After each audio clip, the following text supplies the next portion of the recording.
Hello, नमस्कार. Healthy life या YouTube चॅनलवर आपणा सर्वांचं खूप खूप स्वागत. बऱ्याच प्रेग्नंट महिला गर्भसंस्कार वर्गाबद्दल प्रश्न विचारत असतात. गर्भसंस्कार म्हणजे काय? त्याचा बाळावर खरंच परिणाम होतो का? गर्भसंस्कार वर्गामध्ये काय काय घेतलं जातं? या सगळ्या प्रश्नांचं उत्तर देण्याचा प्रयत्न मी आजच्या या भागामध्ये केलेला आहे. चला तर जाणून घेऊया गर्भसंस्कार म्हणजे काय. प्रत्येक पालकांना आपल्या बाळासाठी सर्वोत्तम हवं असतं. बाळाचा जन्म झाल्यानंतर त्याचं आरोग्य चांगलं राहण्यासाठी निरोगी गर्भावस्था खूप महत्त्वाची असते. गर्भसंस्कार ही संकल्पना बाळाच्या शारीरिक आणि मानसिक विकासासाठी अत्यंत उपयुक्त मानली जाते. गर्भसंस्काराचं ज्ञान प्राचीन शास्त्रामध्ये आपल्याला आढळतं आणि ते आयुर्वेदाचा एक भाग आहे. गर्भ म्हणजे काय तर आईच्या गर्भातील बाळ आणि संस्कार म्हणजे मनाचं शिक्षण. त्यामुळे गर्भसंस्कार म्हणजे गर्भातील बाळाच्या मनाचं शिक्षण देण्याची प्रक्रिया. परंपरेनुसार असं मानलं जातं की बाळाचा मानसिक आणि वर्तनात्मक विकास हा गर्भातच सुरू होतो आणि आईच्या भावना आणि विचारांचा त्यावर परिणाम होत असतो. गर्भसंस्कारासाठी अभिमन्यू, अष्टावक्र आणि भक्त प्रल्हाद यासारख्या पौराणिक व्यक्तींच्या कथा उदाहरण म्हणून सांगितल्या जातात. आई आणि बाळामधील नातं गर्भधारणेपासूनच सुरू होतं. अनेक आई बाळाशी बोलतात, चांगले विचार करतात आणि मन शांत करणाऱ्या गोष्टी करतात. हे फक्त भावनिक नाही आहे, त्याचा खोल परिणाम होत असतो. आजकाल वैज्ञानिक संशोधन देखील दाखवतं की गर्भातील बाळ बाहेरील गोष्टींना प्रतिसाद देऊ शकतं. आईचे विचार आणि भावना हार्मोन्सद्वारे बाळावर परिणाम करत असतात. गर्भसंस्कार केवळ बाळासाठी नाही, आईसाठी तितकेच महत्त्वाचे आहे. गर्भसंस्कार वर्गामध्ये आईचं शारीरिक आणि मानसिक स्वास्थ्य चांगलं राहण्यासाठी आहाराबद्दल सुचवलं जातं, जीवनशैलीत बदल करण्याचं सुचवलं जातं. आता हे गर्भसंस्कार वर्ग कधी सुरू करावेत? गर्भसंस्कार फक्त गर्भावस्थेतच नाही तर गर्भधारणेपूर्वी किमान 1 वर्ष आधीपासून सुरू करणं उत्तम मानलं जातं. यामध्ये 3 भाग करता येतील. गर्भधारणा पूर्व काळ म्हणजे प्रेग्नन्सी राहण्याच्या आधीचा काळ, प्रेग्नन्सी राहिल्यानंतरचा काळ आणि डिलिव्हरी झाल्यानंतरचा काळ म्हणजे बाळ 2 वर्षाचं होईपर्यंतचा काळ. आता गर्भसंस्काराशी संबंधित विविध पद्धती आहेत. गर्भसंस्काराचा उल्लेख वेद आणि पुराणांमध्ये आहे, पण ही संकल्पना फक्त भारतापुरती मर्यादित नाही. जगभरामध्ये आई आणि गर्भातील बाळ यांचं नातं मजबूत करण्यावर भर दिला जात आहे. पाश्चात्य देशामध्ये आई संगीत ऐकते. कोणतं संगीत ऐकते? ती मोझार्ट, जे बाळाच्या विकासासाठी उपयुक्त मानलं जातं. आणि या गर्भसंस्कारामध्ये काही आधुनिक पद्धतीचा सुद्धा समावेश केला जातो आहे आजकाल. स्वयंसूचना, ऑटो सजेशन, हिप्नोसिस, मनाला सकारात्मक विचार देण्याचं तंत्र, कलर थेरपी, रंगाच्या माध्यमातून मन शांत करणं, त्यानंतर अरोमा थेरपी, सुगंधाच्या मदतीनं ताण कमी करणं. आता गर्भवती महिलांसाठी गर्भसंस्कारामध्ये कोणते कोणते उपक्रम घेतले जातात, काय त्यांना सांगितलं जातं? सगळ्यात महत्त्वाचं म्हणजे आहाराबद्दल सांगितलं जातं. गर्भातील बाळाचा विकास आईच्या आहारावर अवलंबून असतो. आयुर्वेदानुसार आहारातून मिळणारा रस आई आणि बाळाला पोषण देत असतो. आहारातून आपल्याला कॅल्शियम मिळेल, फॉलिक ॲसिड मिळेल, आयर्न मिळेल, हे सगळे पोषक तत्त्व मिळतील असा आहार घेतला पाहिजे.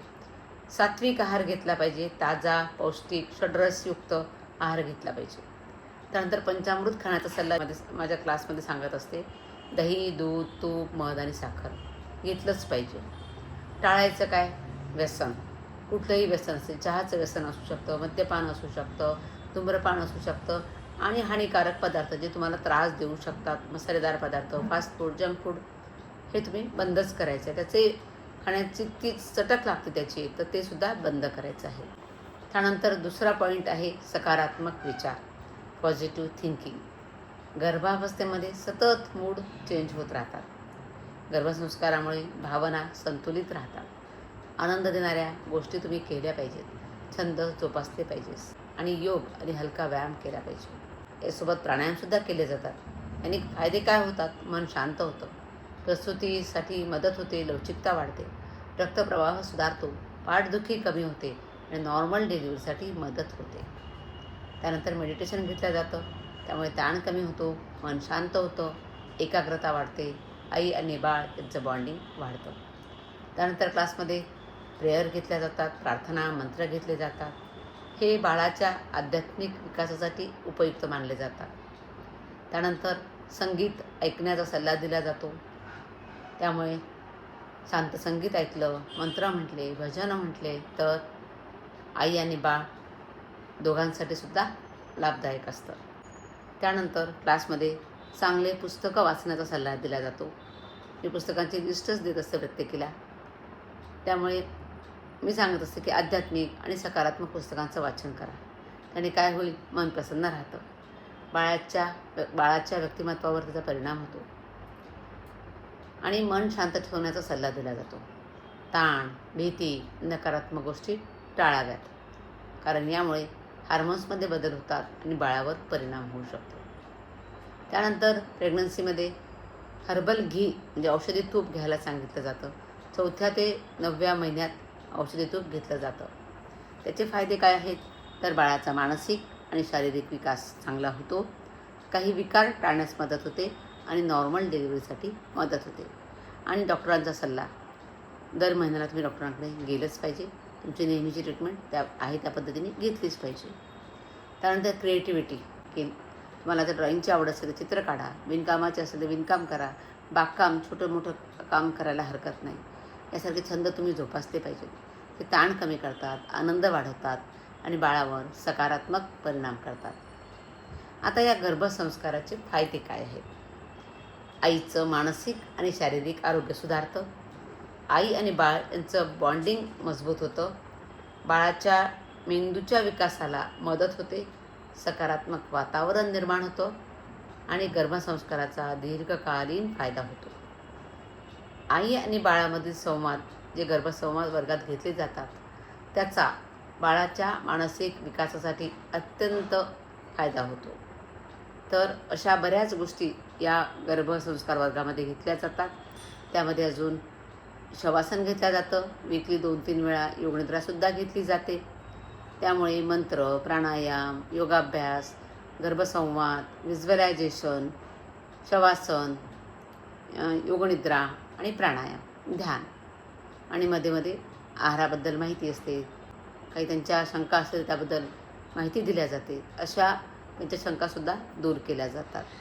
तर प्रत्येक गर्भिणीने आवर्जून गर्भसंस्कार वर्ग हा केलाच पाहिजे. आणि ज्यांची डिलिव्हरी होते त्या माझ्या वर्गातल्या मुली परत क्लासमध्ये जॉईन होतात आणि ऑनलाईन जॉईन होतात आणि त्यांचे अनुभव ते इतरांसाठी शेअर करतात. त्यामुळे ज्या क्लास करत आहेत त्यांना पण एक पॉझिटिव्हिटी त्यांची वाढते, त्यांची भीती दूर होते. हाही परिणाम चांगला होतो आहे. आणि ज्यांची डिलिव्हरी झाली त्यांचे अनुभव पण खूपच छान आहेत. तर हा व्हिडिओ प्रत्येक प्रेग्नंट लेडीपर्यंत पोहोचवा. आणि तुम्ही या चॅनलवर नवीन असाल, हे चॅनल आजच सबस्क्राईब करा. पुन्हा भेटूया अशीच आरोग्यदायी माहिती घेऊन. तोपर्यंत स्वस्थ रहा, मस्त रहा. धन्यवाद.